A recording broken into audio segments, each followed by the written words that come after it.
Bueno, tremendo tema para iniciar así con mucho movimiento este martes, martes de octubre. Ya no duele más, Silvestre Dangond la canta y nosotros la colocamos aquí para iniciar este programa de Venezuela Siempre, Siempre Venezuela en su edición de esta tarde. Saludos Nancy, ¿cómo estás? Alan, buenas tardes, que hasta así como... Bienvenida. Con tanta... Sí, claro. Ayer, por el problema de redes, pues presentamos excusas a todos nuestros oyentes y quienes estaban a través y quienes nos siguen a través de las diferentes redes sociales. Ustedes ya saben cuál fue el motivo por el cual pues no se realizó la transmisión a través de nuestras redes sociales. Pero acá estamos a través de este dial del 1400 AM, La Voz de la Gran Colombia, de nuestras redes sociales oficiales en Facebook, Instagram, Twitter, en la página web www.siemprevenezuelaweb.com. En enlace con La Voz del Río Arauca 1110 AM, saludamos en el Control Master al señor Víctor Márquez, a Roberto Alexis Rojas, en las redes sociales Alex Meneses, en la producción a Vanessa Chacón, Alan Peralta con registro nacional 0715 y quien les habla, Nancy Pacheco, con registro nacional 0713 del Colegio Nacional de Periodistas Seccional Norte de Santander. Bienvenidos a esta primera ronda informativa en Siempre Venezuela, Venezuela es noticia. Bueno, y ayer la noticia fue indudablemente el tema, el tema de la reapertura del puente fronterizo, del puente Simón Bolívar, que comunica San Antonio del Táchira con el corregimiento de La Parada en el lado colombiano. Esto se produce después de 2 años y 7 meses de cierre.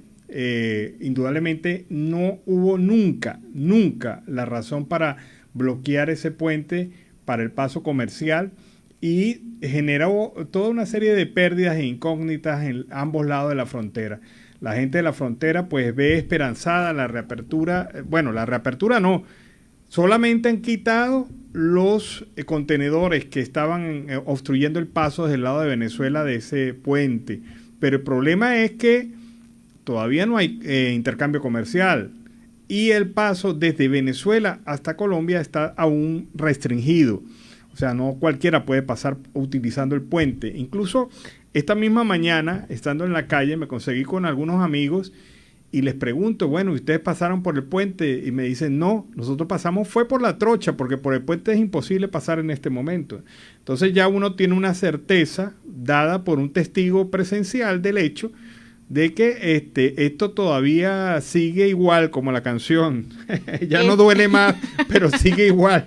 Y eso es lo que las autoridades venezolanas estaban diciendo, bueno, vamos a abrir, vamos a reabrir, vamos a tener ese paso comercial, pero la realidad es totalmente diferente ante la situación que se está viviendo en frontera. Bueno, pero es que hay que ver varias cosas. Primero, el tema de las medidas de bioseguridad, cómo se están implementando de lado a lado.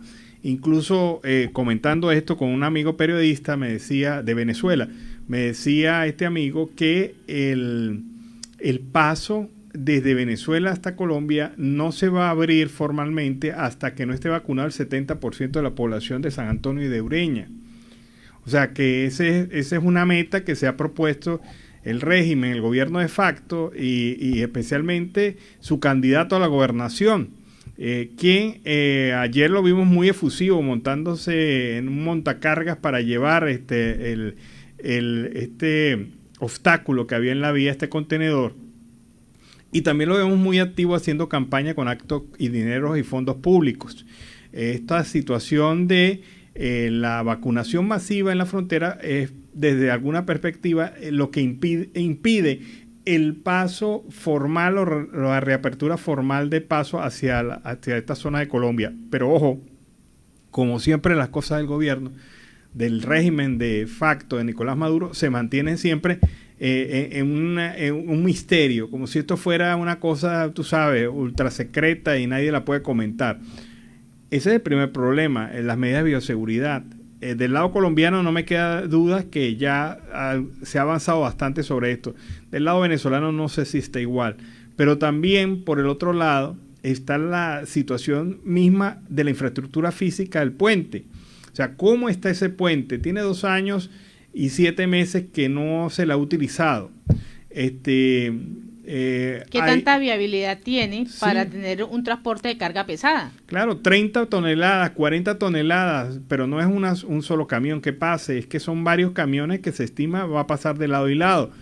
pero esta situación está calculada, se tiene entre los planes la revisión estructural del puente, porque no vayamos a hacer, por hacer una gracia hacemos una morisqueta, es decir, armemos el puente y después el puente se fractura o presenta algún tipo de falla. Esto también tienen que evaluarlo, tienen que analizarlo, es parte fundamental de este proceso de reapertura comercial.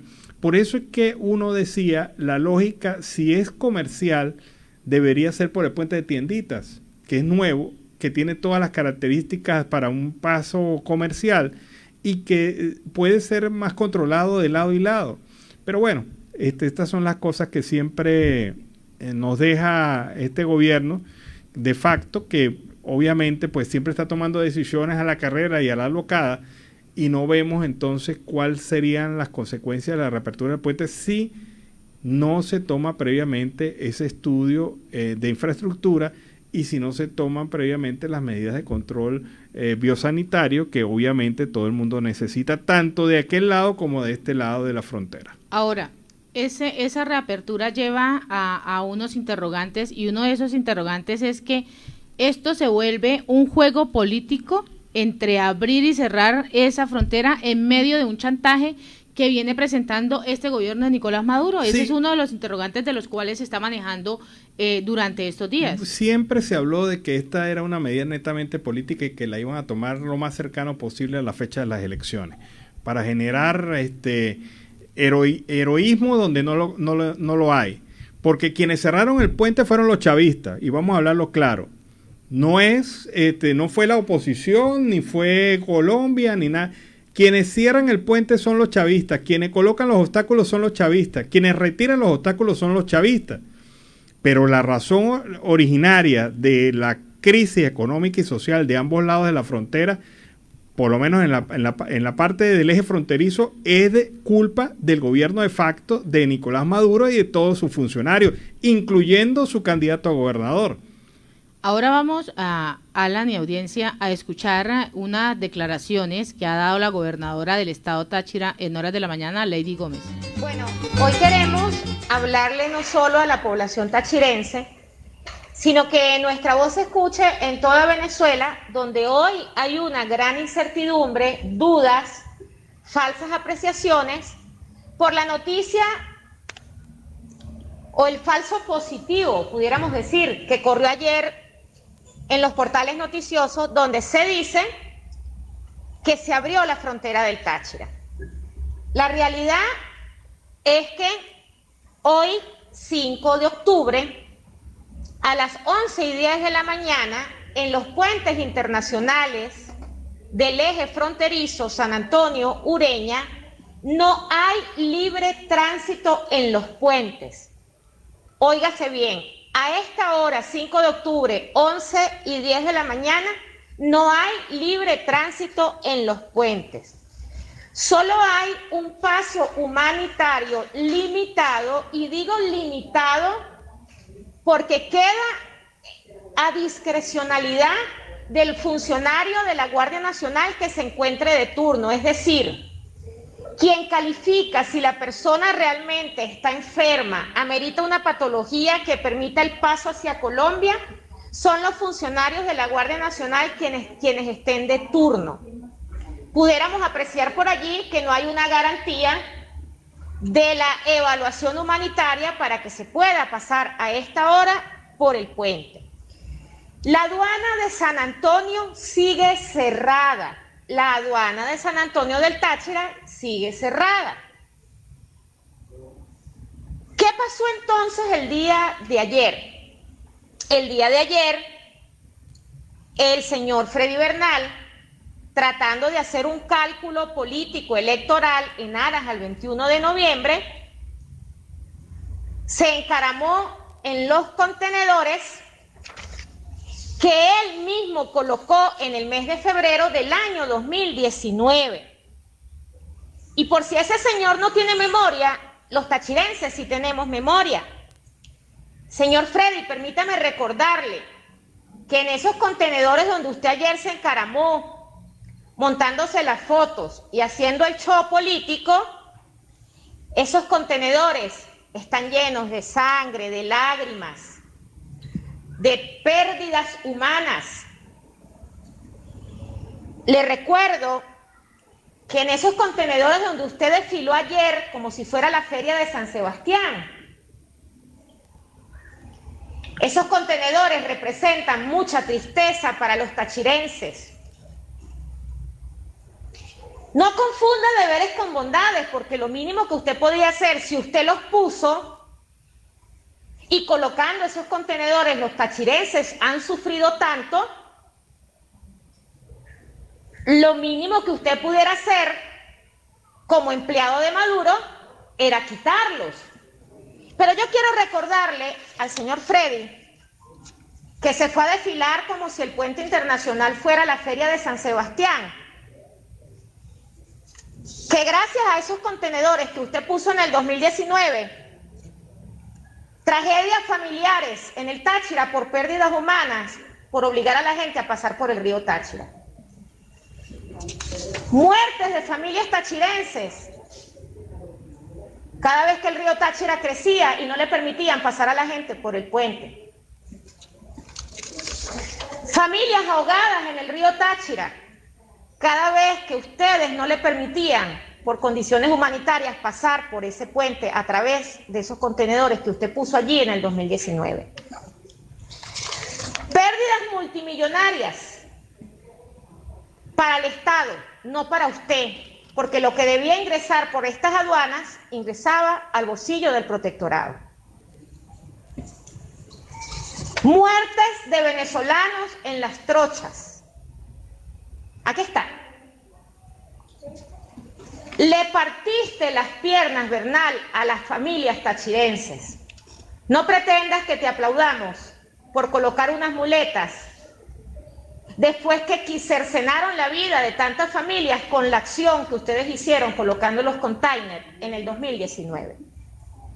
Pero no todo es malo, porque el proceso electoral nos está generando acciones que benefician a la población tachirense. Porque independientemente que usted sea el culpable de todas estas tragedias, el escenario electoral te obligó, óigase bien, el escenario electoral te obligó a montar ese show. Pero más allá del show, los tachirenses empezamos a sentir una expectativa positiva si se abre la frontera. Bueno, bien clara la gobernadora del estado Táchira, Lady Gómez, es lo que venimos diciendo. O sea, ¿cómo le vamos a agradecer a quien partió las rodillas y nos regala después las muletas? O sea, le vamos a agradecer por las muletas. O sea, eso es una estupidez. Y es que habla muy clarito y lo dice muy claro. Ahí se ha corrido sangre, dolor, tristeza, desolación. Es lo único que se ha movido ahí. El que esté agradeciendo que el chavismo quitó los contenedores, simple y llanamente está olvidándose de la historia. La historia es que ellos lo colocaron. Ellos tenían que retirarlo. Y tenían que retirarlo con una pita. O sea, eso es como cuando un torero hace una mala faena. El torero termina y la gente empieza a pitarlo.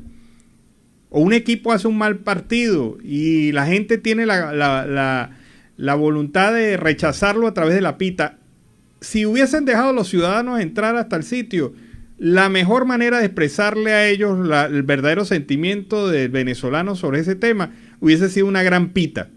Una gran pita porque ellos fueron los que generaron la condición. Entonces parten las piernas y después que regalan las muletas hay que aplaudirlos. Esa es la situación. Fíjate que un poco de lo que estábamos hablando hoy, Nancy, empieza ya a reflejarse en medios de comunicación. El director de Migración Colombia, Juan Francisco Espinosa, informó que revisarán la estructura del puente fronterizo antes de permitir el paso de transporte de carga. Esto es lo responsable. Hay que revisar esto, hay que diferenciar dos temas. El levantamiento de los contenedores lo que va a hacer es facilitar el comercio de tractomulas con camiones y dos, la apertura de la frontera.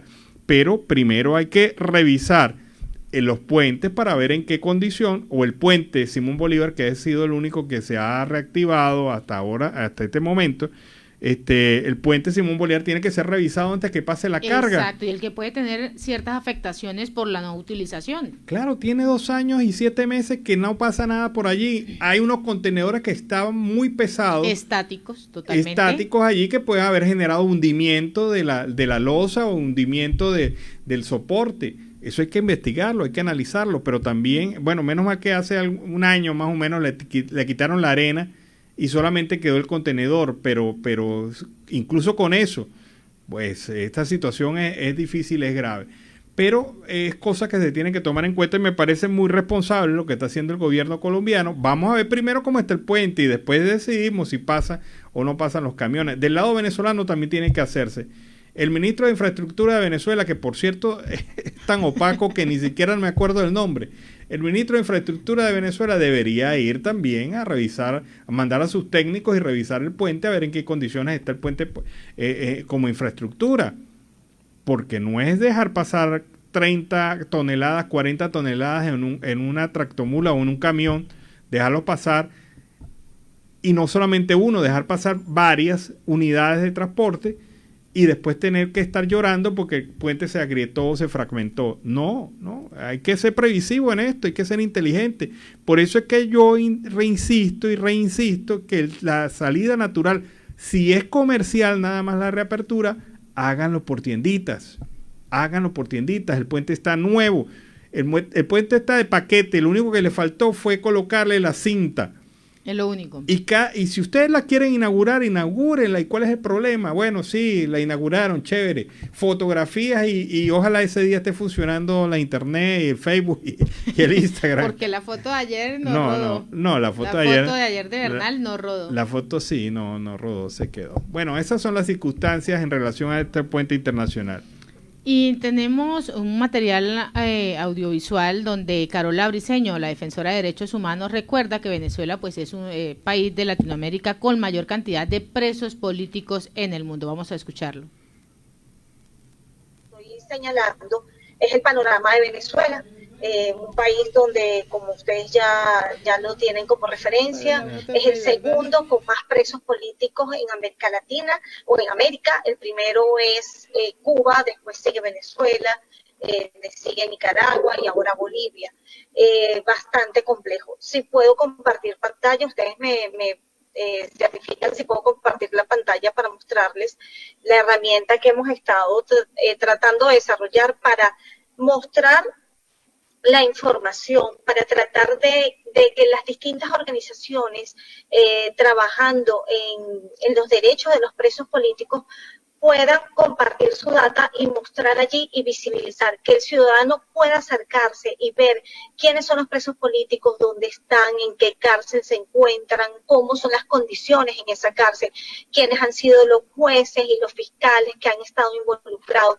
Todo un trabajo donde lo que buscamos es mostrar estos temas de manera transparente para apoyar a estos presos políticos y a las familias de los presos políticos. Y también para visibilizar los casos, como por ejemplo en Venezuela, que tenemos en los últimos años 6 casos de prisioneros políticos muertos en las mazmorras del régimen.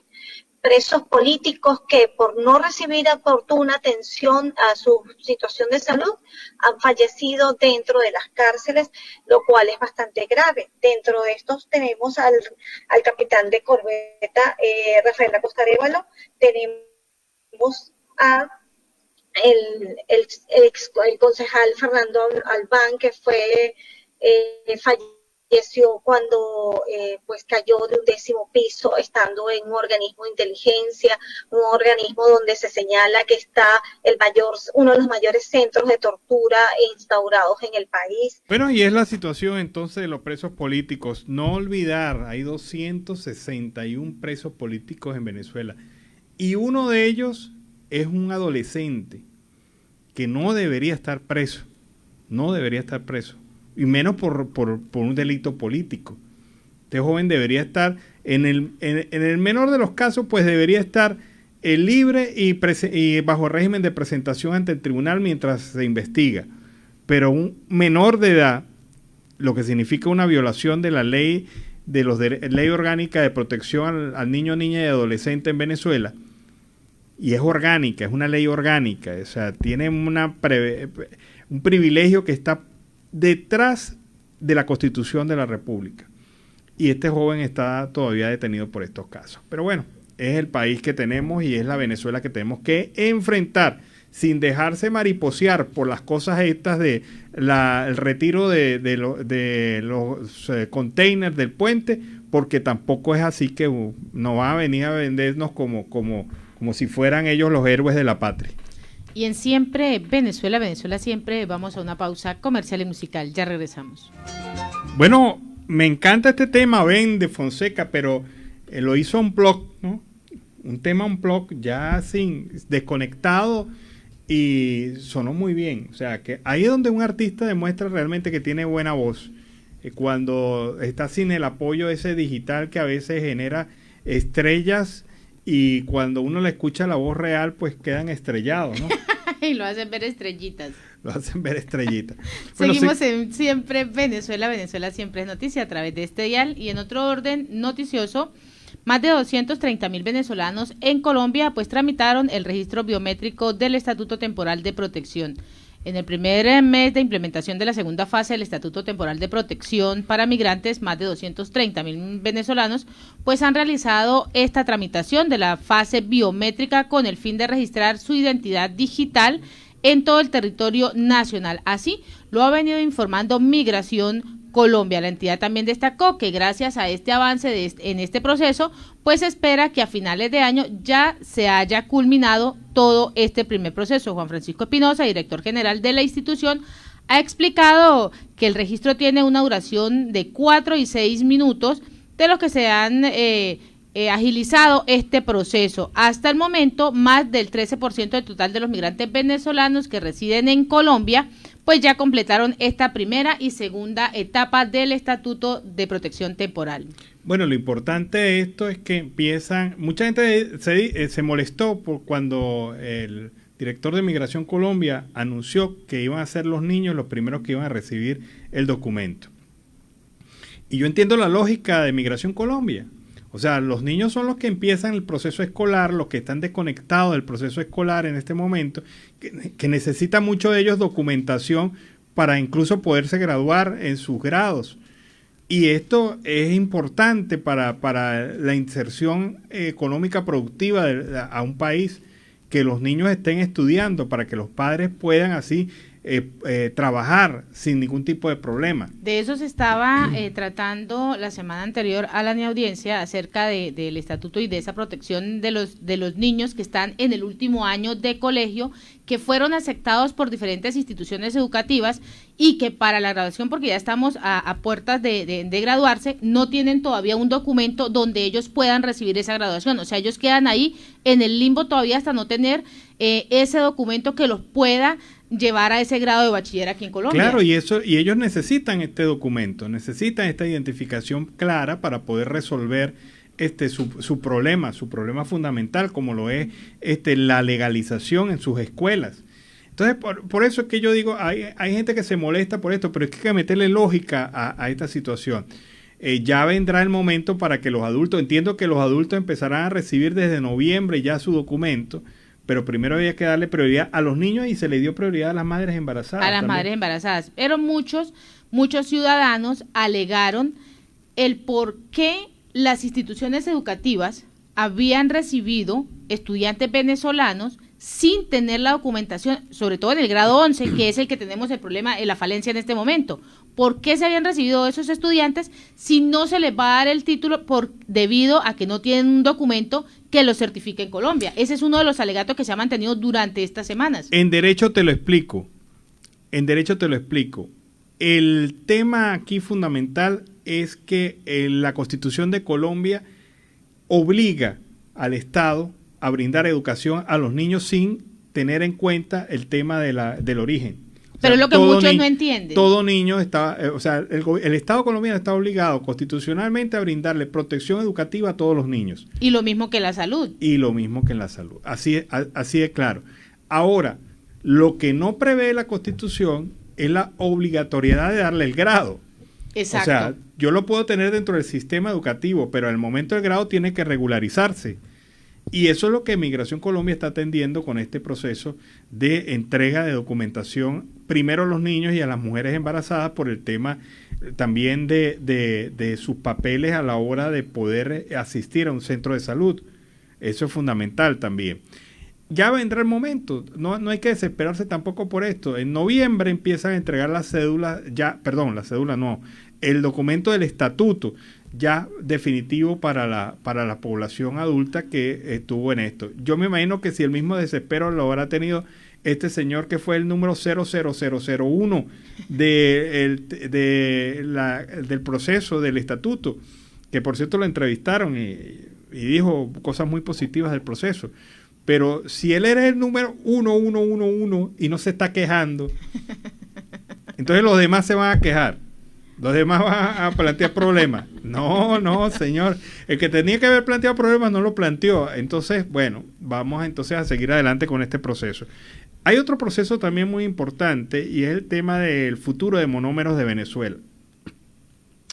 Durante la jornada del día de hoy, el presidente Juan Guaidó presentó ante la comisión delegada un proyecto para reestructurar monómeros. Y bueno, este proyecto, a pesar de que tuvo discusión, fíjate tú qué cosas, a pesar de que tuvo una discusión interna en la comisión delegada, se aprobó. Y esto permite que se actúe con transparencia y de cara al pueblo de Venezuela, de cara a proteger los activos. ¿Qué significa esto? Que en este decreto define el perfil profesional que deberá tener el gerente general y los 5 miembros de la Junta Directiva aprobada por la Asamblea Nacional. La solicitó a través de una empresa de búsqueda de talento humano de la selección de los aspirantes al cargo, la presentación a la Asamblea Nacional de la terna de candidatos para designar al gerente general y los candidatos de los 5 miembros de la Junta Directiva. Es decir, este proceso debería darle transparencia y es lo que exige Colombia. La Superintendencia Financiera de Industria y Comercio, está exigiendo esto, que es lo que hace cualquier empresa colombiana a la hora de realizar sus procesos internos de designación de autoridad. Entonces, cumplido este paso, pues se alivia la presión sobre monómeros de Venezuela, que ha venido siendo sacudida por escándalos recientes. Recordemos que esta empresa estaba quebrada por el chavismo, para que no vengan ahora a decir, no, es que ustedes la quebraron. No sean tan falta de respeto con el pueblo. Fueron los chavistas quienes quebraron esta empresa Monómero antes de que la asumiera la administración Guaidó. La administración Guaidó la salvó y obviamente hay errores que se han cometido y deben ser sancionados aquellos que cometieron esos errores.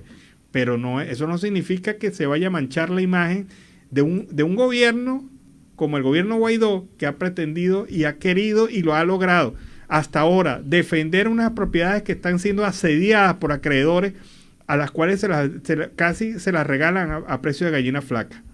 Y en Siempre Venezuela siempre, a esta hora vamos con el primer reporte de nuestro corresponsal, Oliver Luyano, el amigo de todos.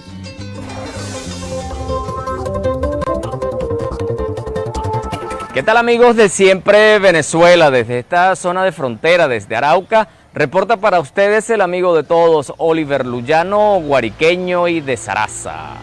Mis amigos, seguimos en este recorrido por las calles de Arauca, conociendo más historias de nuestros hermanos venezolanos, que como hemos dicho siempre, sirven de motivación para otros hermanos y para que el mundo conozca cómo es la situación de la migración en esta zona de frontera. Bueno, estoy con un paisano llanero también de allá de San Fernando. ¿Nos dice su nombre? Me llamo Amado Mermejo. Amado, ¿hace cuánto tiempo que llegaste acá a Arauca? Bueno, tengo ya 3 años aquí en Arauca ya, desde que llegué ya con mi familia. Estamos aquí, bueno, ya hemos llegado 3 años, tenemos aquí ya trabajando y... Antes habías estado en otro país, ¿no? Estuve en Perú y regresé aquí a buscar a mi familia. Ya yo había salido primero ya del país y después para estabilizarme y después luego traerme a mi familia a Arauca, pues. ¿Y cómo te fue en el Perú? ¿Cómo te recibieron allá? Bueno, allá, gracias a Dios, ya mi sobrino estaba allá, ya por lo menos tuve a alguien que me recibió allá, tuve un tiempo, trabajé, bueno, para la familia, porque usted sabe que uno trabaja por lo menos para la familia. ¿Y a qué te dedicaste allá? Allá trabajé en el mercado de fruta, el mercado de Lima, trabajaba con fruta. Y bueno, ahí trabajando el día a día, aunque el trabajo allá no era muy fácil, pero ya a las 3 de la mañana, 2 de la mañana estábamos ahí hasta las 12 de la noche ya trabajando. Y decides volver a Venezuela, buscar tu familia, reencontrarte con tu familia en Venezuela y venir nuevamente acá a esta zona. Ya después de 2 años, ya yo en Perú regreso otra vez, ya que me hacía falta la familia, por lo menos ya, y gracias a Dios vuelvo y me los traje ya aquí a Arauca, y bueno, están conmigo, gracias a Dios, mis hijos, mi esposa. Inicialmente llegaste solo a Arauca, ¿no? Ajá, llegué solo a Arauca para recibir a mi familia, ya que estaban en Venezuela, mi esposa y mis hijos. ¿Y cómo fue esos inicios tuyos en Arauca, cuando recibiste a tu familia? ¿Dónde te hospedaste? Me contaste que estuviste un tiempo en el río. Tuve un tiempo, sí, en Cuéntanos. el río. Tuve un tiempo, ya que por lo menos en el arriendo se nos hacía un poco difícil. Pues tenía 4 niños, mi esposa y yo, y entonces era un poco caro, pues. Y entonces lo que ganaba no me daba por lo menos para comer. Y entonces decidimos un tiempo, ya mi esposa entra a trabajar también, entonces ya pudimos ayudarnos un poco más. Coméntanos cómo es la convivencia de allí en esa zona del río, cómo se pasa la vida allí. Bueno, como te decía ya antes, ya ahí nosotros, desde que entramos ahí, bueno, tuvimos una buena convivencia con gente que de verdad trabaja. Vimos muchos padres de familia, madres de familia que emigraban de Venezuela en el tiempo que ya yo entré. También había mucha necesidad, habían padres de familia que llegaban y muchos nosotros los venezolanos convivíamos con ellos, pues, habiendo ya que nosotros habíamos llegado y también poniéndonos en el lugar que nosotros habíamos pasado y estábamos pasando. Pues, sin embargo, tuvimos una buena convivencia, también ayudando a nuestros paisanos también, que sí, en la comidita, porque daba broma que uno entró a comer delante de los demás. Delante de ellos, y ellos no comían. Entonces nosotros todos hacíamos, con lo poquito que agarraron, hacíamos una convivencia, le dábamos que si el pancito, que si cocinaban 1 kilo de pasta, convivíamos, comíamos 10. Mucha solidaridad allí alrededor de los que están allí. Estaban ahí.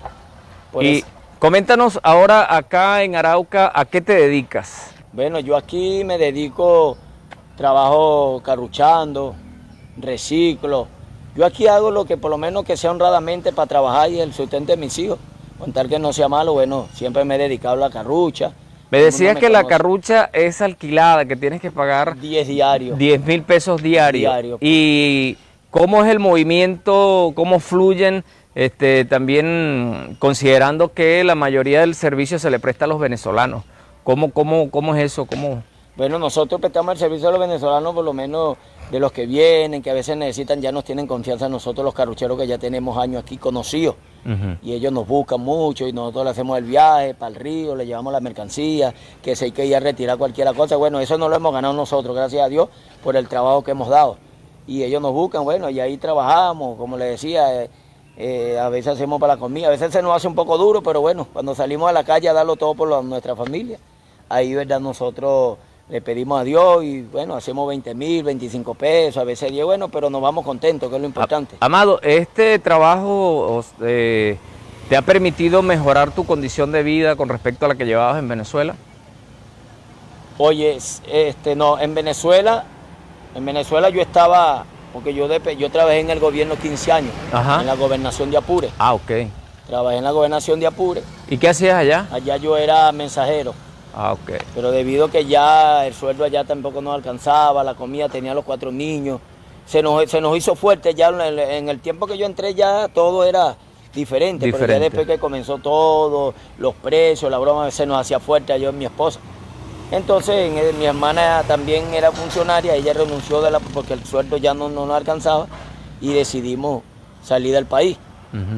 Pero sin embargo, bueno, yo desde el tiempo que estoy aquí comemos, vivimos bien, pues, a pesar de todas las dificultades. Yo me alegro porque lo importante es que los hijos se comen su comida, se alimentan, a pesar que uno tiene que salir. Porque como decimos allá en el llano, el flojo no, nosotros no venimos aquí a flojear, yo también le doy ánimo a los venezolanos que vienen de migrando ya de Venezuela para acá. Efectivamente quisiera que le dejaras un mensaje a todos nuestros paisanos que tienen pensado ante la crisis que vive Venezuela venirse a esta zona. Pero yo le doy un pequeño consejo de que nosotros los que entramos al país ya venimos con una meta, pues, de trabajar y verdaderamente trabajar para uno poder tener sustento, que es el alimento lo principal, y le doy ese ánimo, pues, que luchemos por nuestros hijos y siempre andemos en lo bueno, Dios nos va a ayudar, siempre yo lo digo donde yo voy. Donde vayamos lo bueno, y le doy consejo, ¿verdad?, los que vienen de Venezuela con sus hijos, sí podemos, lo que tenemos es que tener fuerza y valentía, porque trabajo hay, en que sea vendiendo chupeta, vendiendo un caramelito, tú, por tus hijos, siempre, como yo le digo, sea honradamente tu trabajo, a ti te va a ir bien. Te lo doy un consejo, no desmayen, sigan adelante, y con la ayuda de Dios, bueno, pronto yo sé que en nuestro país volveremos, porque ese es nuestro deseo. A nuestro país otra vez, estar con nuestra familia, en nuestra casa, como antes estábamos, ¿verdad? Y que no tenemos también esta preocupación, disculpa, de que todos los meses tenemos que pagar un arriendo, un agua, que si no pagamos, bueno, nos sacan de la... Terrible, ¿no? Esa Terrible, situación sí, del costo de los arriendos y de los servicios. Del agua, de los servicios, sí. Bueno, Amado, quiero agradecerte por hacer un stop en tu ruta para atender esta conversación para Siempre Venezuela. Está bien, estamos de todas maneras, bueno, aquí estamos en la lucha y para adelante, sin desmayar, como siempre digo yo. Así es. Bueno, amigos, nuestro amigo Amado, nuestro paisano de allá de la Apure, de San Fernando de Apure.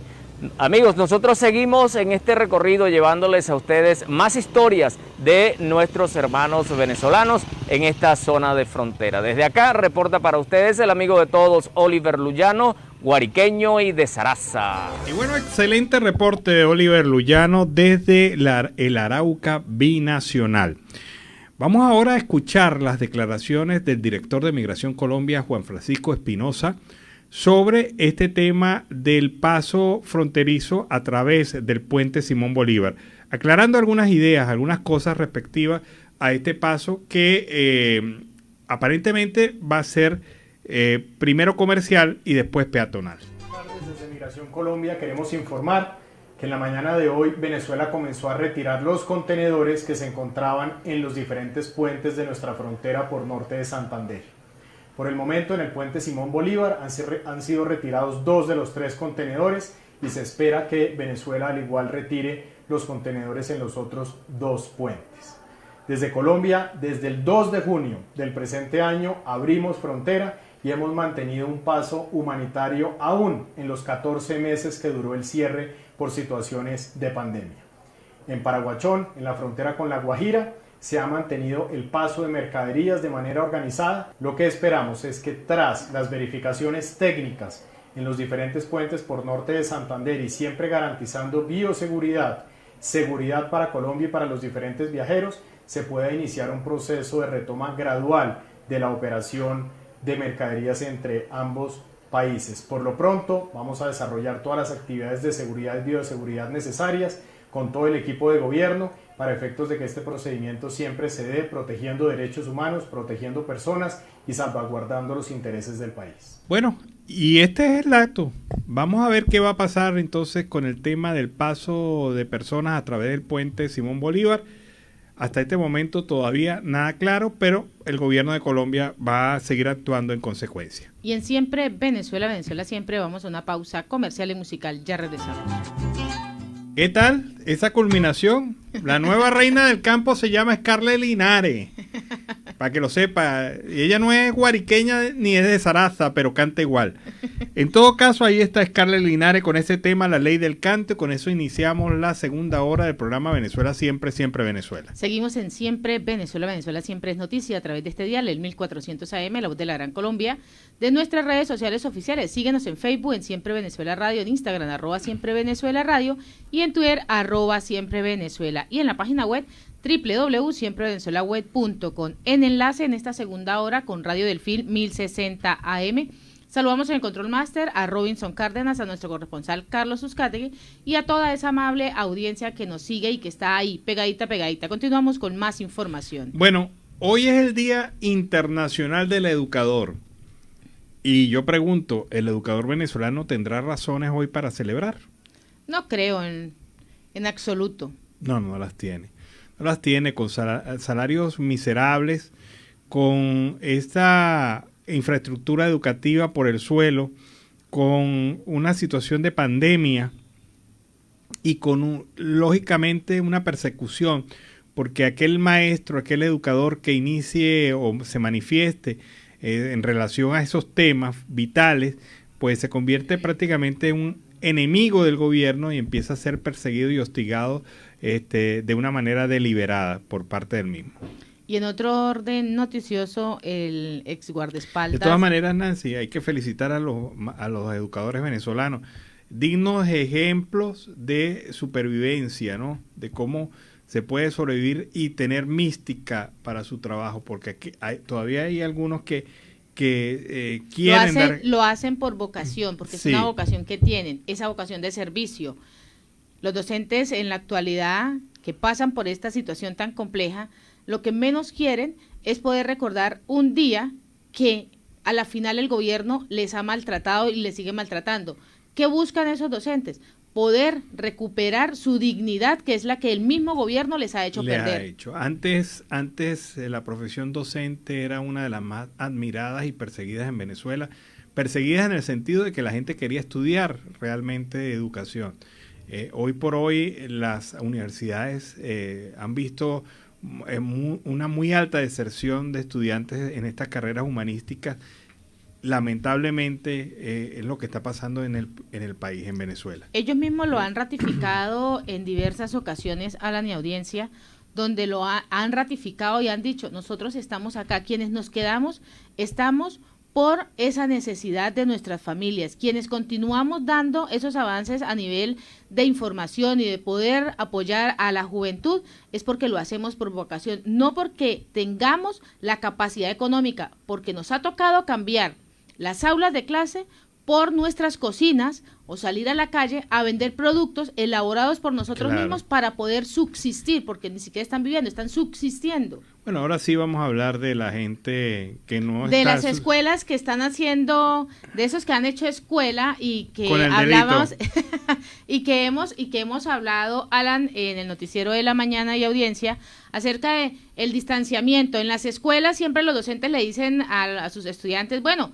crean una fila, hacen distanciamiento. En medio del COVID también se ha venido presentando el distanciamiento social, pero en este momento hemos hablado del Pollo Carvajal, hemos hablado de Alex Saab y hemos hablado de dos personajes más, en este caso del guardaespaldas de Chávez, quien pidió no ser extraditado a Estados Unidos y se niega del lavado de dinero. Pues Adrián Velázquez, quien fuera el guardaespaldas del presidente Hugo Chávez, solicitó el día de hoy a la Audiencia Nacional de España que no lo extraditaran a Estados Unidos y nuevamente pues ha negado que haya cometido el delito de lavado de dinero, destacando que sus ingresos vienen de unas actividades empresariales que realiza con su hermano y que su pareja, Claudia Díaz, no puede cometer dicho delito ya que el cambio de divisas es competencia del Banco Central de Venezuela y no de la Tesorería. Velázquez compareció ante la Audiencia Nacional de España en una visita para estudiar si lo extraditan o no a Estados Unidos. Bueno, el problema es que el capitán Guarapiche, como le decían, capitán Guarapiche, Adrián José Velázquez Figueroa, el mismo escolta de Chávez, fue un alto, digamos, y muy competente funcionario a la administración de servicios del chavismo. Pero ocurre que este señor, su primer contrato, el primer negocio que hace es la compra, entre comillas, de un terreno ubicado en Punta Cana, a un costado de un campo de golf, la meca turística de la isla de la Española. Un verdadero tesoro, dice el portal informativo Armando Info. Un verdadero tesoro, y publica fotografías. Este tesoro de 11.580 metros cuesta $10 millones y este fue el primer negocio que hizo el señor. ¿Es un diminuto negocito? Ahora, lo que yo pregunto es cómo hizo este señor para, por muy buen sueldo que haya ganado en la administración pública, reunir $10 millones y lanzarse a esta aventura en el Caribe. Ese fue el primer negocio, pero después vinieron otros negocios. aparece registrado en un paraíso fiscal en las Islas Vírgenes Británicas, pero esta filtración que han hecho un grupo de 600 periodistas para el Consorcio Internacional de Periodistas de Investigación, denominado Pandora Papers, ha demostrado no solamente esos negocios que hizo este señor, sino también en varias propiedades y varias empresas de distinto tenor en todo el mundo, en donde este humilde funcionario que se presentó a la audiencia española ayer, diciendo que él, bueno, era un simple empresario, figura en diversas negociaciones que sumadas dan un aproximado de $1.000 millones.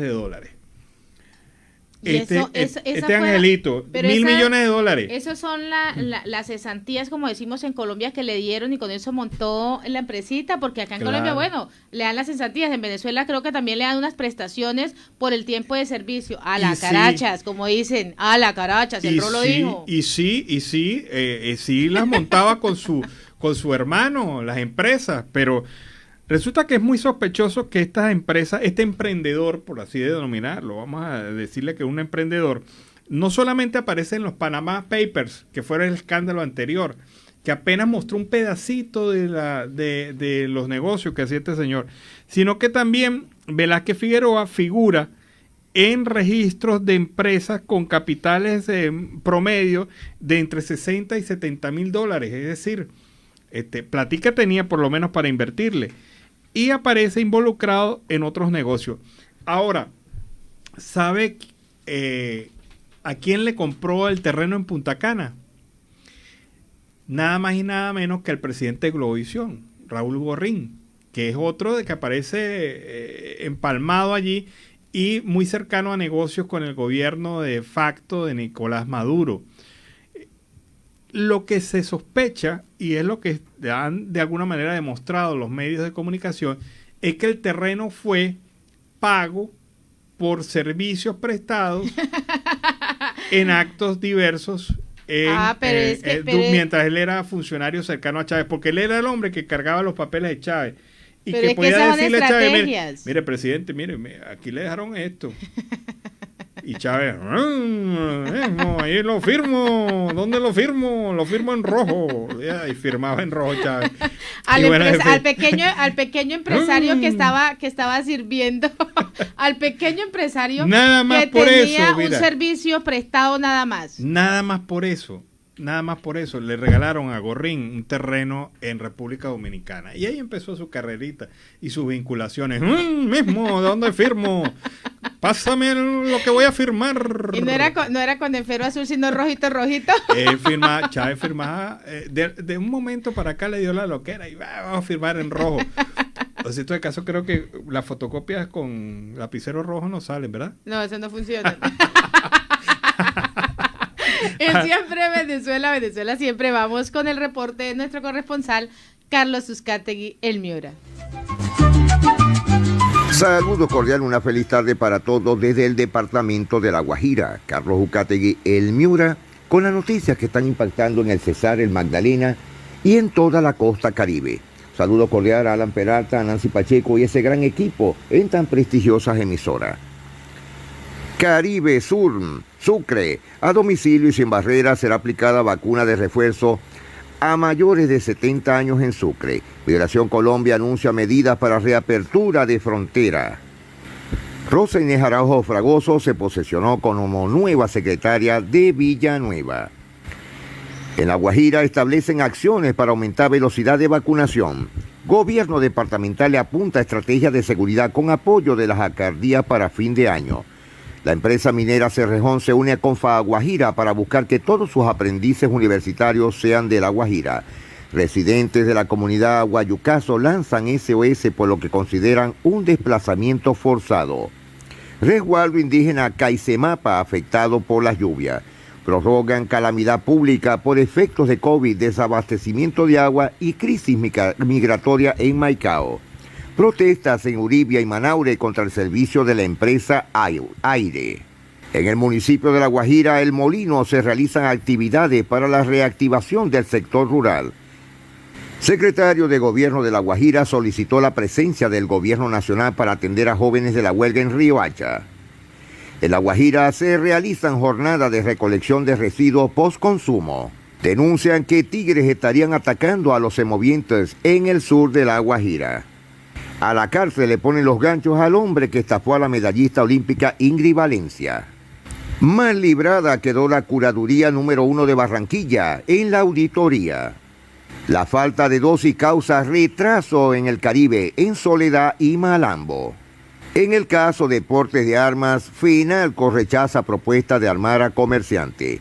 Alerta por mala utilización del puente batiente. Patrullera Andrea Cortés destituida e inhabilitada por la policía. En el caso de Giancarlo Centeno, que sufrió robo y quedó sin pasaporte en Madrid, España.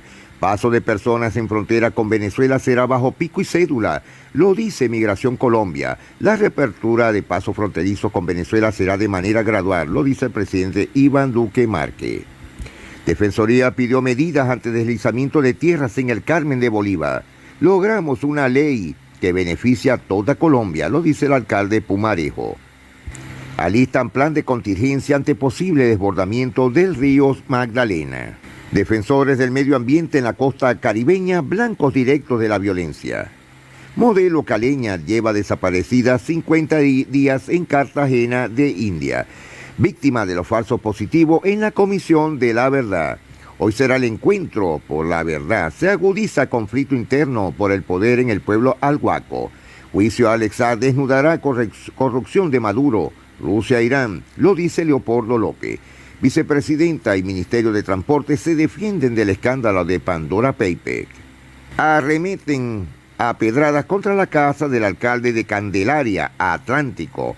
Inversiones en el contenido en alianza de transporte de gas suman 1.63 billones de dólares.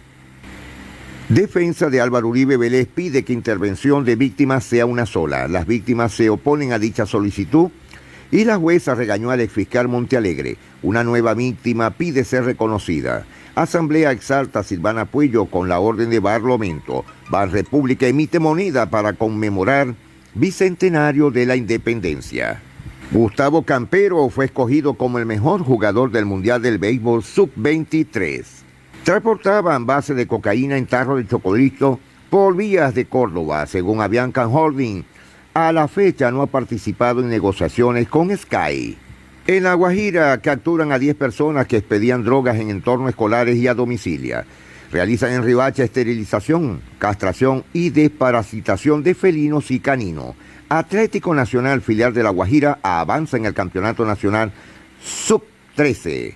Comienzan ya las campañas para las elecciones de juntas comunales en Maicao, frontera colombo-venezolana. Visitas de inspección y control se realizan en Barrancas para combatir el dengue, el Zika y la chikungunya. Se capacitará en empleo verde Asociación de Profesionales Afroindígenas de La Guajira. Ultiman detalles para la realización del Festival del Carbón. Portones indígenas amenazarían los límites territoriales de Valledupar.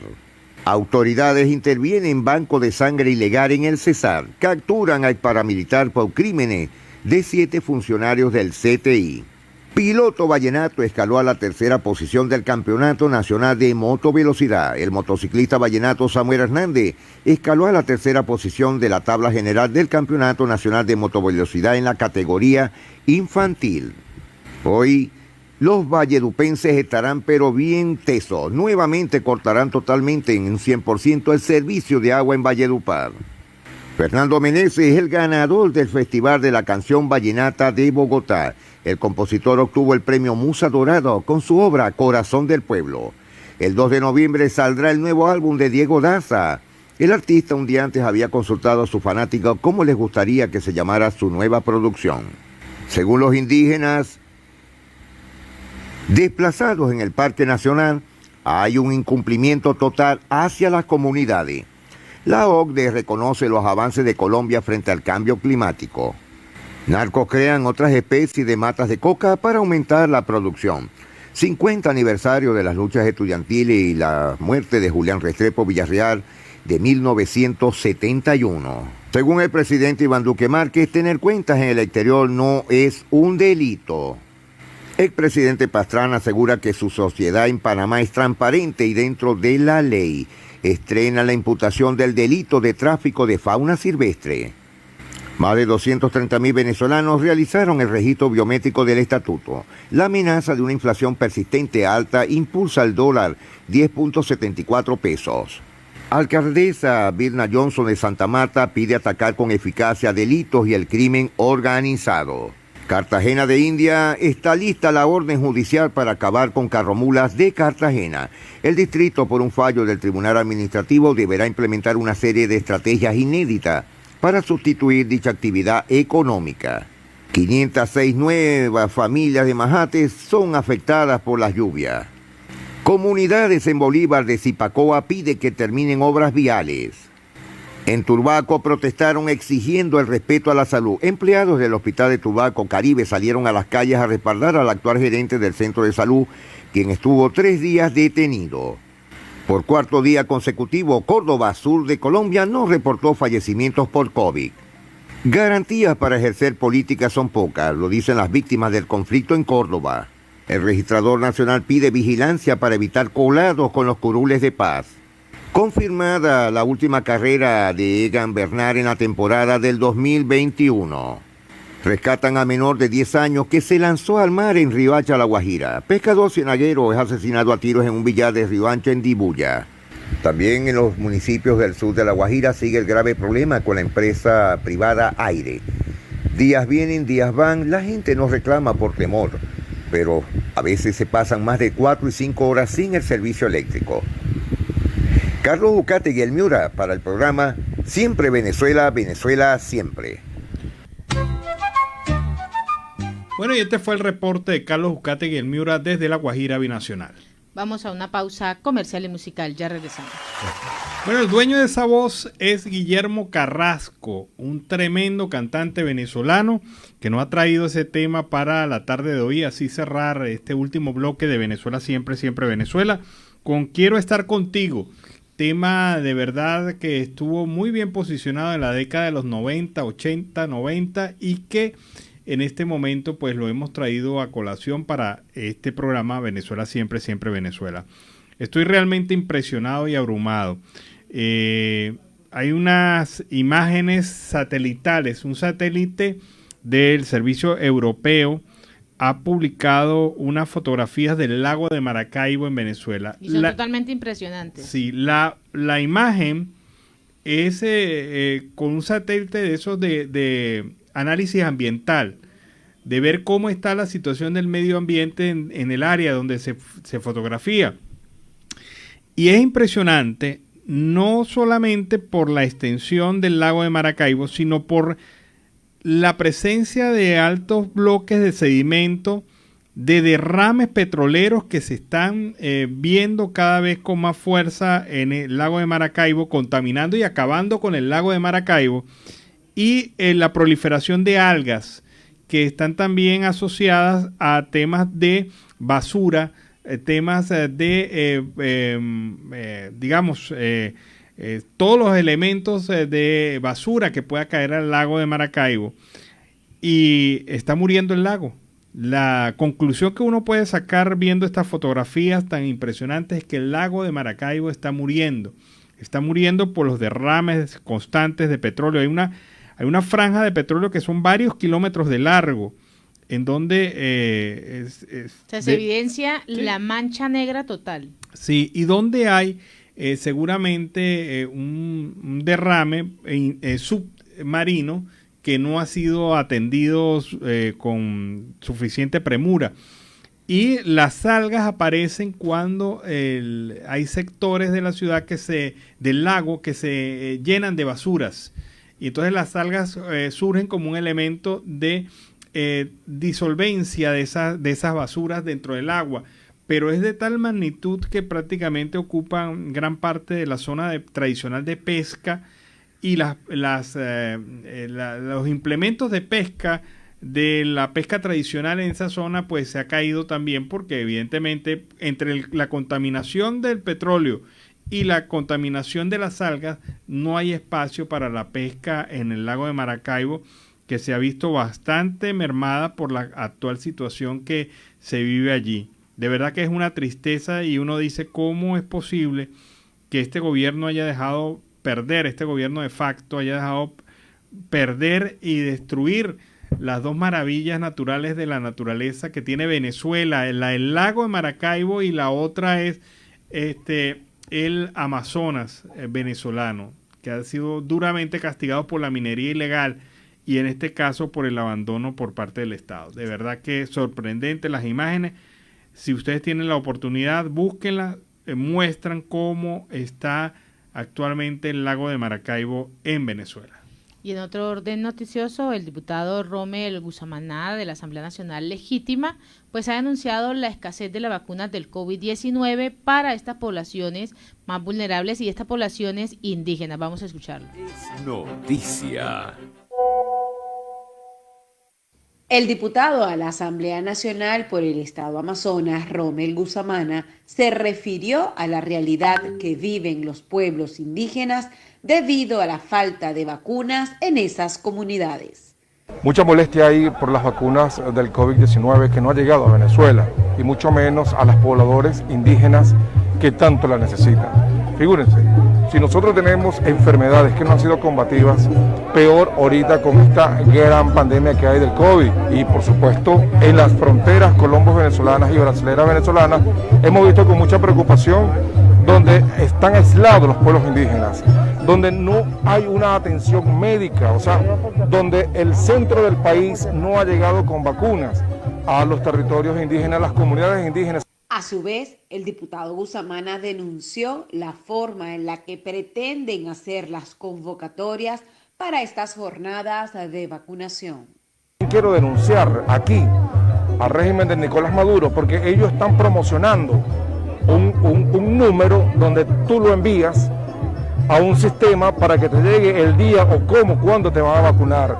Señores, allí en Amazonas, en el Zulia, del Tamacuro, no hay teléfonos inteligentes. ¿Cómo hace para que le llegue un mensaje y que ellos puedan recibir sus vacunas? Totalmente inaudito.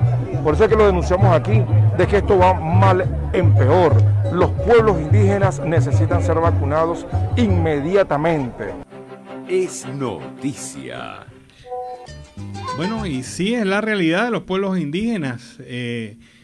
Qué tristeza, mira, yo me acuerdo muy bien en la campaña electoral de cuando llegó a la presidencia Hugo Chávez en el año 98. Una de las ofertas era rescatar la dignidad del pueblo indígena. Y yo veo ahora, bueno, y además de la otra promesa que era acabar con la corrupción. Bueno, ni acabaron con la corrupción, ni le dieron acceso al pueblo, que cada vez se ve más alejado de la élite del poder, ni protegieron a los pueblos indígenas. Y allí están, los pueblos indígenas huyendo a Brasil y huyendo a Colombia para poder conseguir alimento y para poder enfrentar y salir de las necesidades de atención médica. Eso es lo que pasa realmente con estos gobiernos populistas que ofrecen de todo, pero que al final no cumplen nada. Y en Siempre Venezuela, Venezuela Siempre, vamos con el reporte de nuestro corresponsal Oliver Luyano, el amigo de todos.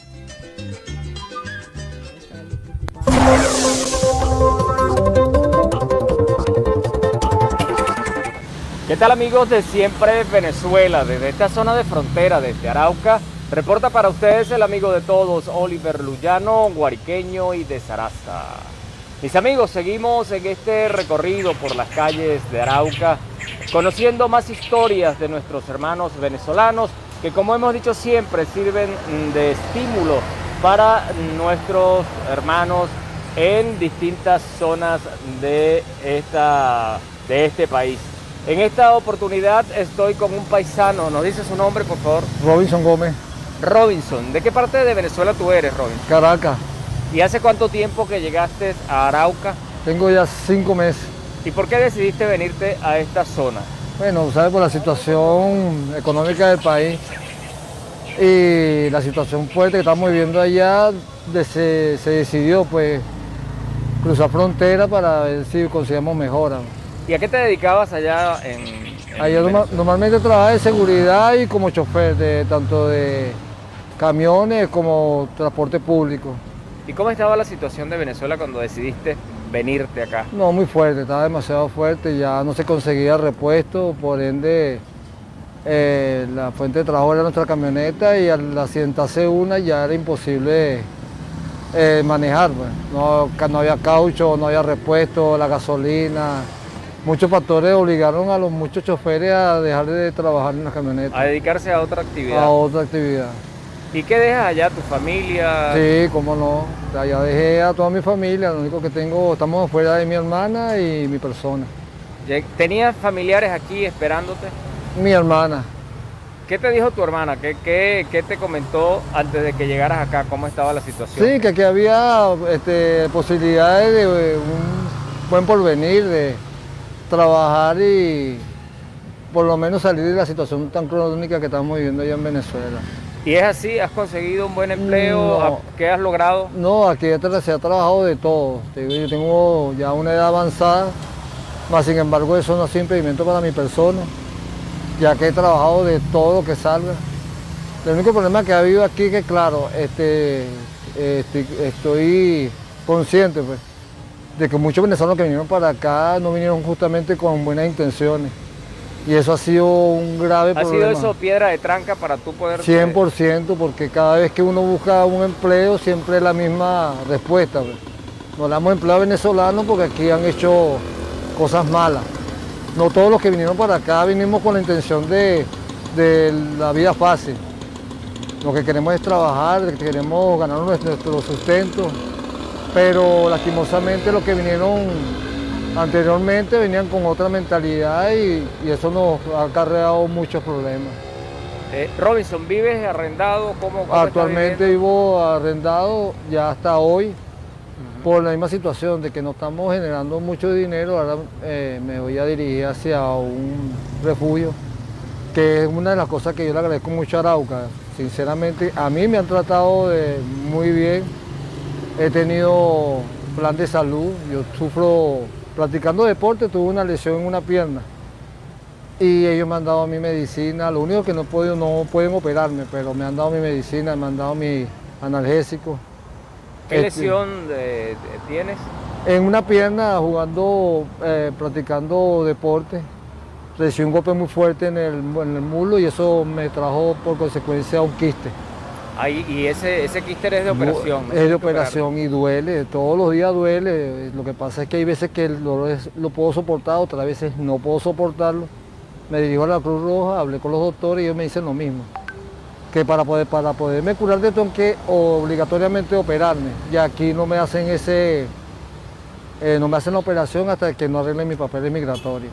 ¿Y cómo va ese tema? ¿Has hecho...? Yo estaba haciendo iba a introducir mis papeles, iba a llevar todos los recaudos. ¿Qué pasó? Que como yo sé que me voy a regresar a Venezuela, porque lamentándolo mucho... ¿Por qué te regresarías a Venezuela? ¿Por qué? Bueno, ya yo hablé con varios familiares míos, no en Caracas precisamente, sino en Valencia, y me dijeron que sí, que me fuera para allá, que hay un empleo, ya por lo menos voy a cobrar en dólares, voy a tener techo, la comida, que es lo más importante allá, y por esa razón creo que ojalá y me vaya mejor. ¿Estás decidido volver a Venezuela? ¿Ya? Sí, ya es un hecho. La semana que viene, si Dios quiere, ya estoy en camino. ¿Y qué estás haciendo o sea, me imagino que la situación económica, el pasaje, todo eso, se te complica un poco, ¿no? No, se me complicó bastante, me da lástima porque sinceramente yo tengo a mis hijos los tengo en Perú. Y mi única fuente, la única manera de comunicarme con ellos era a través de mi teléfono, por WhatsApp, Facebook. Y lastimosamente iba a tener que vender mi teléfono para conseguir para el pasaje. Y con eso, bueno, con el favor de Dios, me voy la semana que viene. ¿Sientes que no lograste, por lo menos esa idea que traías, ese propósito de establecerte aquí? Sí. ¿Cómo te afecta? Mira, anímicamente me siento muy mal. Y también estoy consciente pues, de que una de las razones por las cuales no puedo lograr un buen empleo es la condición de mi pierna. ¿Por qué? Porque no puedo caminar mucho, no puedo estar mucho tiempo sentado, no puedo estar mucho tiempo parado. Eso me afecta mucho en la pierna y al no poder hacer fuerza, lastimosamente aquí para poder tú sustentarte tienes que hacer fuerza. Trabajo de fuerza. Trabajo de fuerza, puede ser de construcción o caleteando, lo que sea.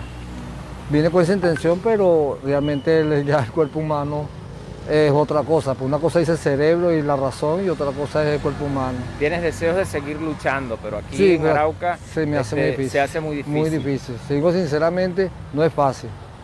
No es fácil porque por lo que te estoy diciendo, aquí vinieron muchos venezolanos y la imagen que tenemos nosotros los venezolanos la estropearon y entonces se hace muy cuesta arriba conseguir un empleo que en verdad genere lo suficiente como para tú solventar tu gasto, tanto arriendo como alimentación.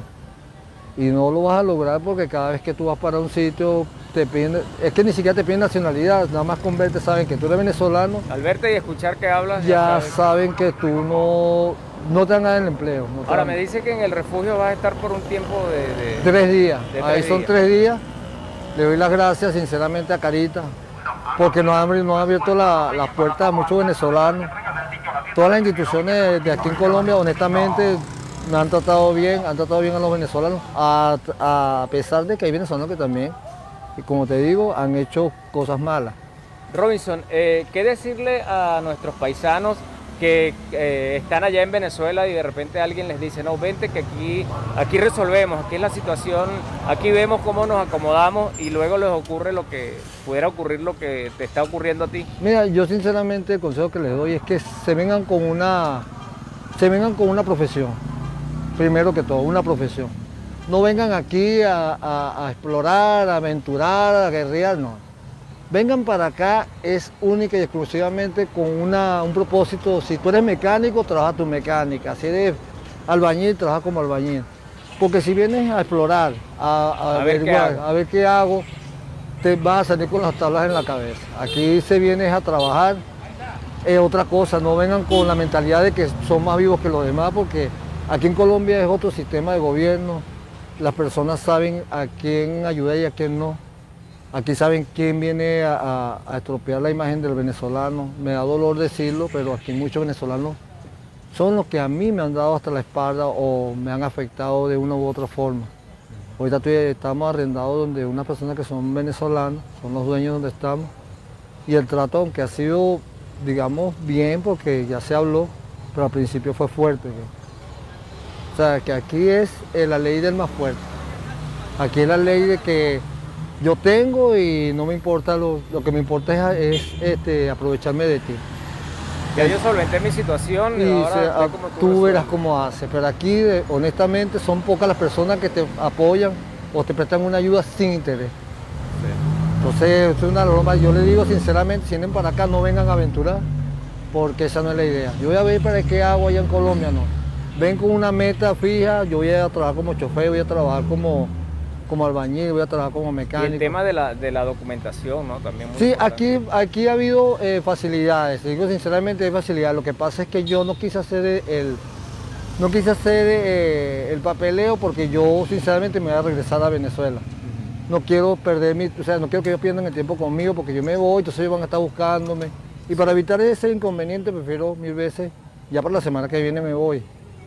Le pido a Dios que todo salga bien.